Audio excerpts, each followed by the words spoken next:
ఆంధ్రప్రదేశ్ మాజీ CM YS Jaganmohan Reddy అంతర్జాతీయ స్థాయిలో అవినీతికి పాల్పడ్డారని టీడీపీ నేత ఆనం వెంకటరమణారెడ్డి ఆరోపించారు. నెల్లూరులో నిర్వహించిన మీడియా సమావేశంలో ఆయన మాట్లాడారు. విద్యుత్ ఒప్పందాల్లో జగన్ భారీగా అవినీతి చేశారని పేర్కొన్నారు. గౌతమ్ అదానీని జగన్ 3 సార్లు కలిశారని, రహస్యంగా ఎందుకు కలిశారని ఆయన ప్రశ్నించారు. మీడియాకు ఎందుకు వివరించలేదన్నారు.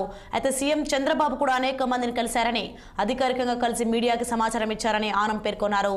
ఆ ఇద్దరి మధ్య రహస్య చర్చ గురించి అందరికీ తెలియాల్సిన అవసరం ఉందన్నారు ఆనం వెంకటరమణారెడ్డి.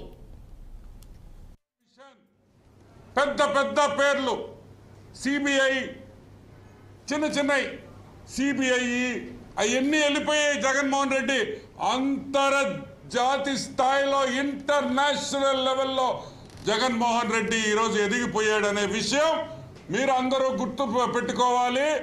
ఈ విషయం 3 రోజుల నుంచి సోషల్ మీడియాలో, పేపర్లలో వస్తూ ఉన్న విషయం మీరందరూ గుర్తుపెట్టుకోవాలని కూడా నేను మనవి చేస్తూ ఉన్నా. ఎస్, అసలు ఏంటి ఈ స్కామ్, ఎక్కడ జరిగింది, ఎందుకు జరిగింది, ఎవరి కోసం జరిగింది అనే విషయం ఈరోజు మీ ముందర పెడుతున్నాం. 1, జగన్మోహన్ రెడ్డి గౌతమ్ అదానీ అనే వ్యక్తిని 3 సార్లు కలిశాడు. Last meeting September 28.